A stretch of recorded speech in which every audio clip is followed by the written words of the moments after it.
E se tudo que você sabe sobre você mesmo não for real? E se as pessoas à sua volta, as quais você deveria confiar, são aquelas que fizeram mal a você? O que é real ou não em sua vida? Em 2015, JJ resolveu realizar sua inscrição para a faculdade, mas algo estranho aconteceu. A cada vez que se inscrevia para uma universidade, a carta de inscrição retornava ao seu endereço. Ele resolveu saber o que estava acontecendo. Foi então que ele se deparou com toda a verdade.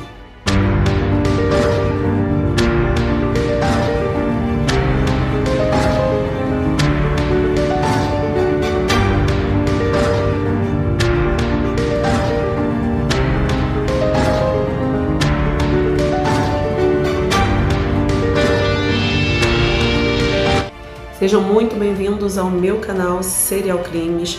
Para quem ainda não me conhece, eu sou Daniele Vendramini e hoje trouxe mais um caso que tenho certeza que irão assistir sem piscar para saber como tudo aconteceu. Vamos combinar que pela entrada do vídeo já deu para perceber que vai envolver muito mistério nessa história. E se você gosta de conteúdos como esse, já vai se inscrevendo aqui no canal, porque todas as sextas eu estou aqui para te esperar para narrar os mais bizarros casos criminais e sobrenaturais só para você. Então, vamos ao caso. JJ cursava o último ano do ensino médio na escola chamada Cleveland High School, quando começou a iniciar as inscrições para a faculdade. Mas ele percebeu que as inscrições sempre voltavam e ele não conseguia se inscrever em nenhuma universidade. Naquela época ele era visto como um rapaz focado nos esportes e estudos. Ele morava com seu pai e os dois eram muito próximos e estavam empolgados com a possibilidade de JJ entrar na faculdade. Mas o fato das faculdades sempre retornarem às inscrições que eram enviadas deixava o rapaz confuso e frustrado. JJ decidiu então conversar com o orientador dele da escola, afinal era ele quem havia auxiliado na escolha das faculdades que escolheria. Os dois então começaram a pesquisar o motivo dessas inscrições estarem voltando, até que descobriram dados que estavam em conflitos. Algumas informações não batiam. Os dados que estavam no documento oficial dele não eram os mesmos que ele mandava nas inscrições. Os dois ficaram sem entender o que estava acontecendo e decidiram pesquisar na internet sobre informações sobre a vida de JJ. Foi quando se depararam com o relatório de pessoas desaparecidas de 2002. Nesse relatório de pessoas desaparecidas tinha um pôster que tinha foto de uma criança que tinha em torno de 5 anos de idade e ao lado tinha um retrato falado da mesma criança, do jeito que ela estaria com 13 anos a mais do que quando ele tinha desaparecido. JJ e o orientador notaram a semelhança que a criança tinha com JJ e decidiram pesquisar mais a fundo sobre a criança do pôster. E ao pesquisar encontraram o inimaginável. A foto do sequestrador da criança parecia muito com o pai de JJ. A criança da foto se chamava Julia Hernandez e nasceu em 31 de abril de 1997, em Birmingham, no Alabama. Ele era uma criança bem carismática e sua mãe engravidou aos 19 anos quando ainda estava na universidade.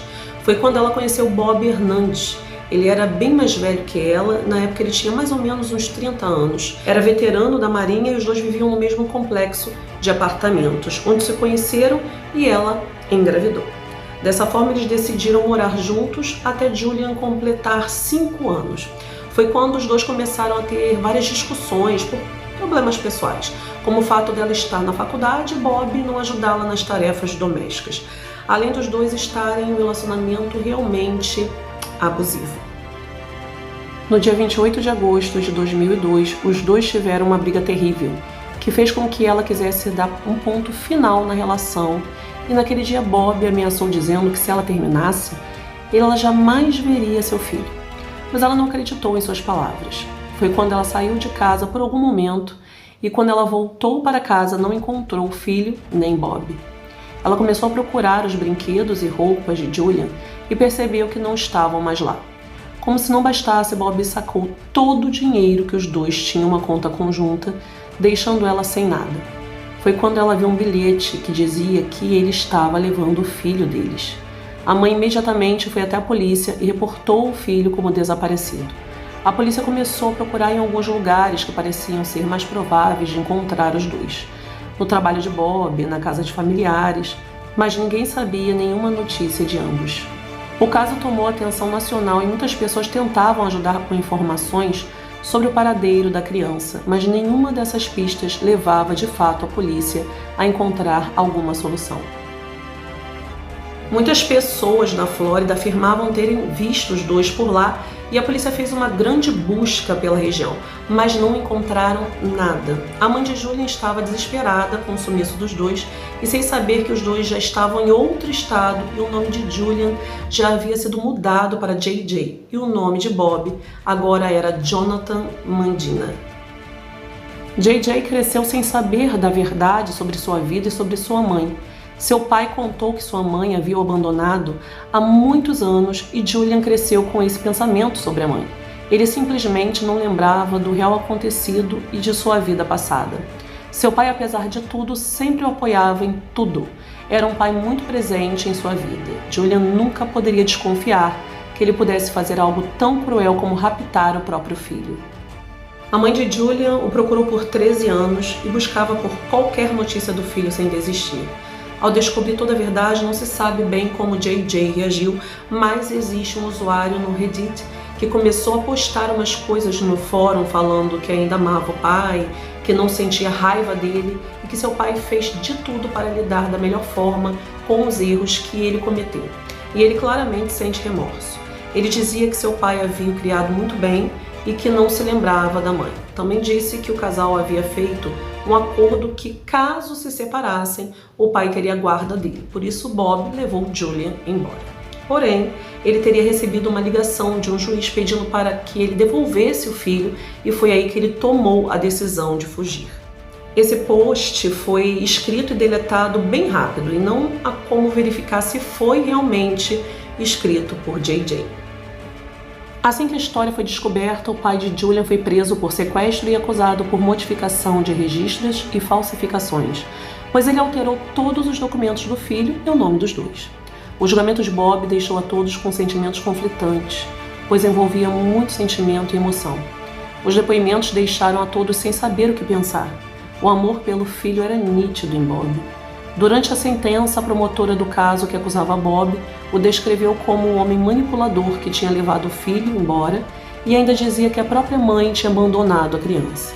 Ela disse que Bob ameaçava a mulher a levar a Julia embora caso ela terminasse com ele e também pediu para que o juiz desse uma sentença rígida pelo fato de ter afastado uma criança de sua mãe por toda a vida. No tribunal, Julian, sua mãe, Bob e toda a família de Julian se encontravam muito emocionados com a situação. A mãe não permitiu que a filmassem no julgamento e nem divulgassem seu nome, mas foi permitida a gravação do que ela disse. Lá ela dizia que quando Julia foi levada, ela entrou em uma profunda depressão. Ela não conseguia comer nem dormir. Ela disse também que passou meses dormindo no sofá da casa de uma amiga, porque ela não conseguia suportar ficar no mesmo apartamento onde ela tinha vivido com o filho. Não saber se encontraria seu filho fez com que ela perdesse todas as suas forças. A avó de Julian alegou que Bob era violento, controlador e manipulador e raptou Julian por vingança, pois a mãe de Julian havia terminado com ele. Havia muito sentimento envolvido naquele julgamento. A família da mãe de Julian pedia por justiça. Eles queriam que Bob fosse condenado a muitos anos de prisão. Mas Julian implorava para não prenderem seu pai, pois ele era um bom pai e ele tinha perdoado tudo o que ele tinha feito. Julian também disse que se eles prendessem o pai, só aumentariam seu sofrimento por ter ficado todos esses 13 anos sem a mãe, pois além de ter ficado 13 anos sem a mãe, agora teria que ficar sem seu pai. Quando Bob foi depor, ele chorava desesperado pedindo perdão, tanto para a família da mãe de Julian quanto para o próprio filho.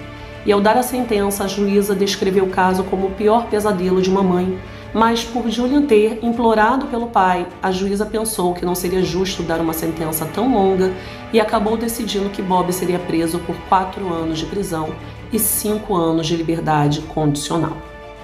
O ato do pai ter separado o filho de sua mãe é devastador. Mas a verdade é que se Bob fosse preso por anos, a dor de Julian talvez não permitisse se aproximar da mãe, pois ele a culparia de alguma forma pelo afastamento dos dois. sei que é bem complicado entender, mas a vida de Julian foi ao lado de Bob. E ele via nele um ótimo pai. Como fazer a mente esquecer todo o carinho e amor que estavam envolvidos ali. Deixe aqui seu comentário sobre esse caso e sobre a pena imposta a Bob. É realmente muito complexo, mas sim, houve um erro que nunca deveria ter sido cometido. Bem, pessoal, eu vou ficando por aqui e já te convidando a assistir nosso próximo caso na próxima sexta, certo? Então tá certo. Te encontro lá. Uma ótima semana a todos vocês.